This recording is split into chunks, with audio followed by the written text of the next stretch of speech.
Okay. Okay, welcome everyone to Digital Publishing 1. For those of you who don't know me, my name is Philip Maccabee. I'm the Learning Management System Administrator for LA College International, or they call me the MOOC admin. The goal of today's presentation is to get your feet wet with publishing content for the iPad. So what we'll do is review the rudimentary equipment and software that you need to get started, and then afterwards I'll take questions.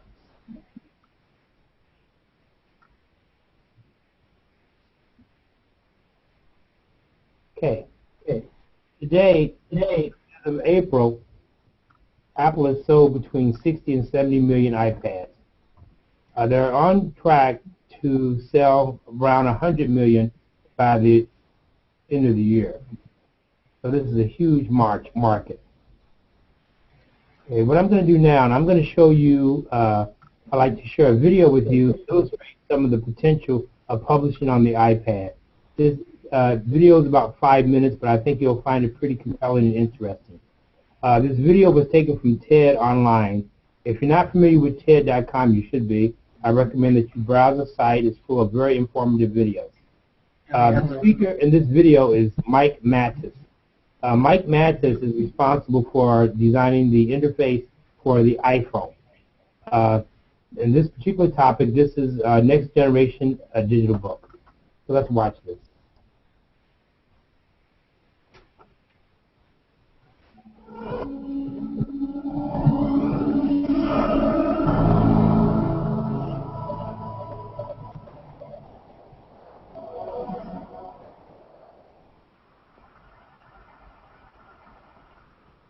For the past year and a half, my team at Push Pop Press and Charlie Melcher and Melcher Media have been working on creating the first feature-length interactive book called Our Choice, and the author is Al Gore.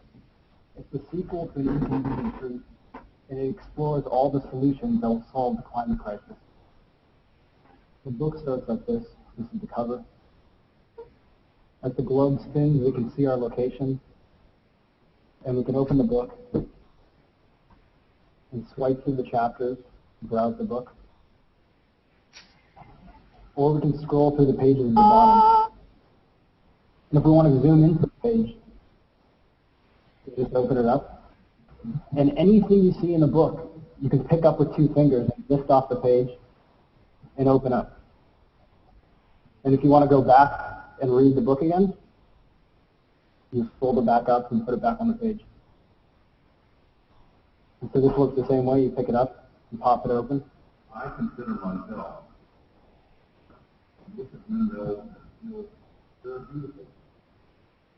And so throughout the whole book, Al Gore will walk you through and explain the photos. This photo you can even see on an interactive map. Zoom into it and see where it was taken.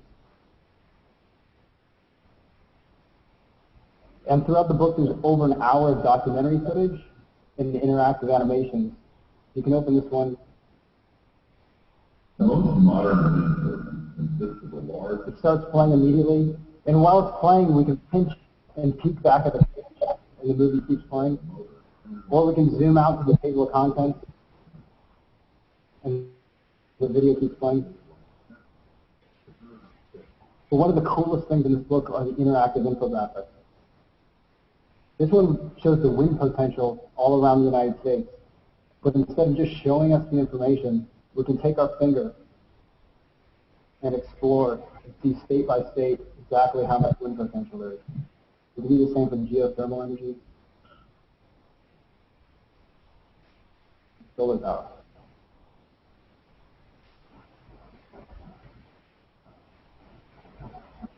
This is one of my favorites.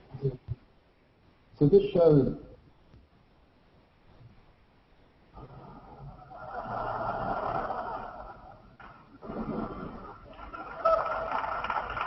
when the wind is blowing, any excess energy coming from the windmill is diverted into the battery. And as the wind starts dying down, any excess energy will be converted back into the house, the lights never go out.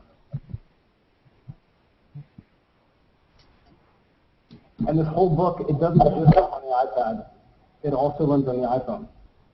And so you can start reading on your iPad in your living room and then pick up where you left off on the iPhone. It works the exact same way. You can pinch into any page, open it up.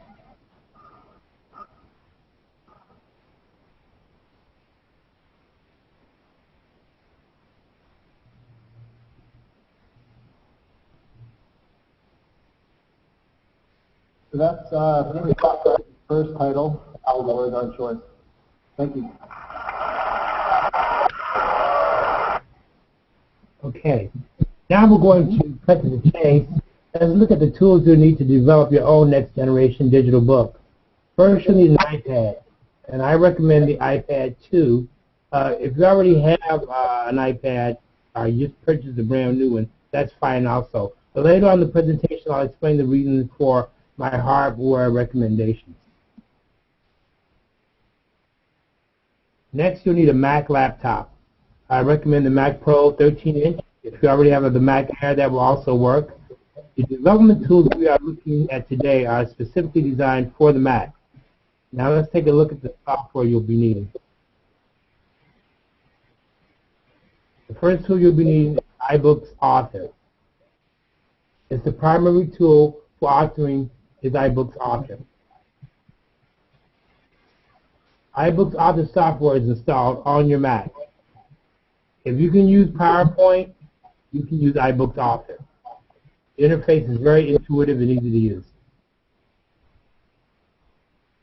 Next, on your iPad, you're going to install iBooks app software. This is similar to Kindle's Reader, but it's for the iPad.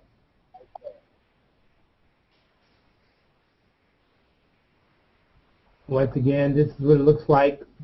The app on your iPad, you simply tap the iBooks icon and the iBooks bookshelf will open up. How much does all this cost? We have 4 components: the Mac Pro, the iPad, iBooks Author, and iBooks app. The total bundle will set you back around $1,600.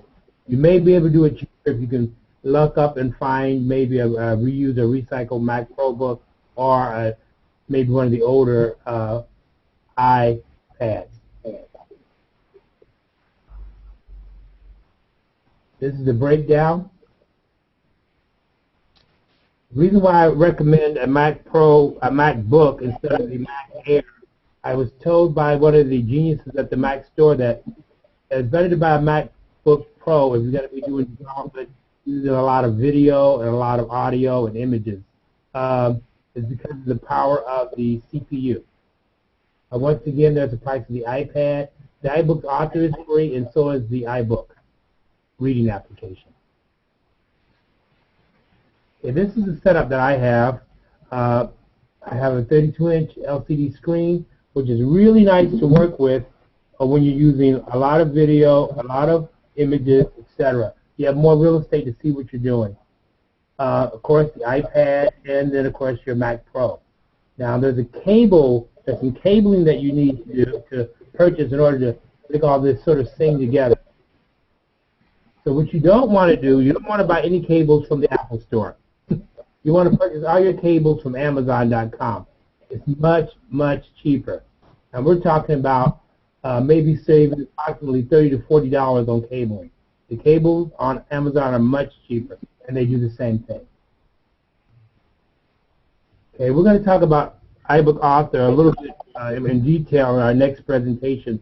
And I'll show you actually how to use the software. But for today's presentation, we're going to sort of skip that right now. So these are the basic authoring steps. Number 1, you need to create an Apple ID account for publishing. Number 2, once you've created that Apple ID, you're going to use that to create a free or paid iTunes Connect publishing account. You want to storyboard your book. I recommend using Google Online Presentation or everything Google, because if you're going to do a collaborative book, it's good to have all your assets in one location so everybody can share them, edit them, and load them back up. If you're organizing book assets with Google Drive, you can also use Evernote to organize your web assets. A little bit more about Evernote later. Then you want to, on number 5, you want to do your final edits. Edit your text, edit your quizzes, your images, Make sure everything is of the highest quality that you can make them. Number 6, you want to author and test your book inside iBooks Author on your iPad. This is what's really great about using iBooks Author, that you can actually see what you're doing and what you're authoring in real time.